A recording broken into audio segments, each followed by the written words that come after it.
You are listening to the Archaeology Podcast Network. This is Alan Garfinkel Gold, Dr. G squared, talking about the Coso story.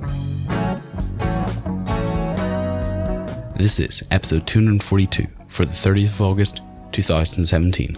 In this episode, we're following up from parts 1 and 2 about what is Coso, what happened there, why the people initially settled there, and what transpired over the time that they lived in that area. And the basic question, which has always been the mystery, why so much rock art? So, as I explained, in the Coso Range, we have the greatest density of rock art in the Western Hemisphere.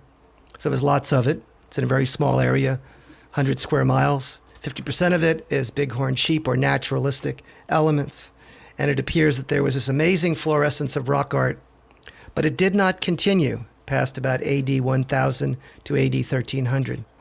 Here's what appears to have transpired.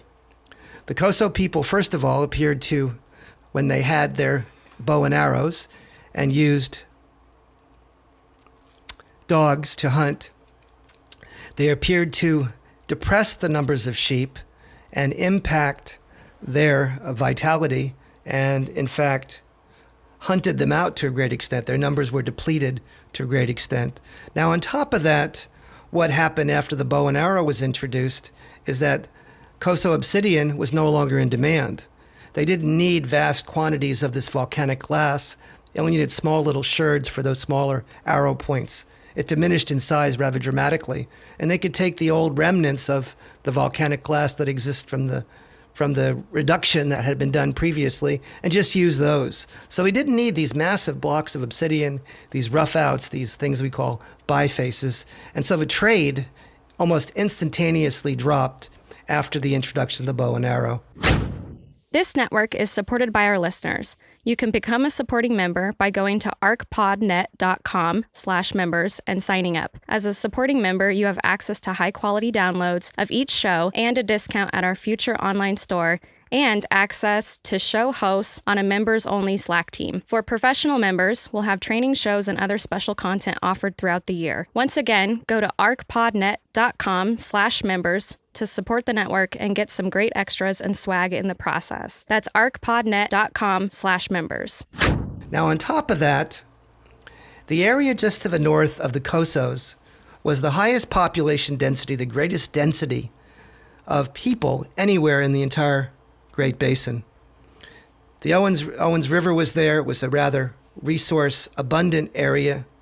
And what we believe is that the numbers of people that developed within that corridor eventually was a hearth for expansion.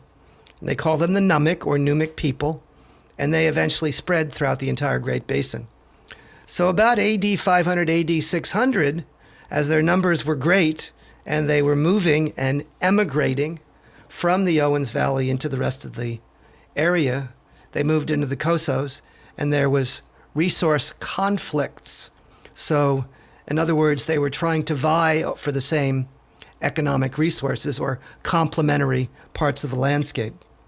Additionally, so we have the three-fer right now. We've got the overkill of the bighorn. We've got the reduction in the obsidian trade. We also have the situation during this time from about AD 970 to AD 1350, there was a dramatic change in the environment. It's called the medieval climatic anomaly. There were epic droughts that occurred. The area was further dry, even though it was dry already. And during these periods of multi-decadal drought, the resources even to a greater degree diminished.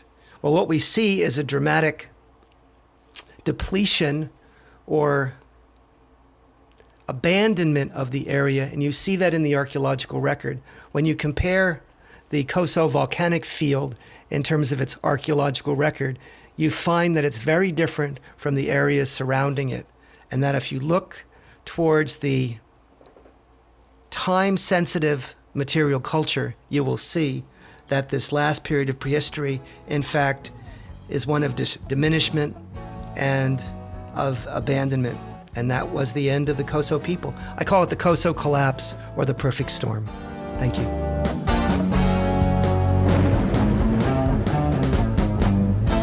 That's it for this episode of ARC 365. Please share this episode on your social media sites so others can have fun and learn about archaeology too. Please consider a donation to ARC 365 by sponsoring an episode for just $35. You can find the sponsor page at www.archaeologypodcastnetwork.com/sponsor ARC 365. Thanks and have a great 2017 with the Archaeology Podcast Network. The song Storm Diggin' was written, performed, and recorded by Steve Webster.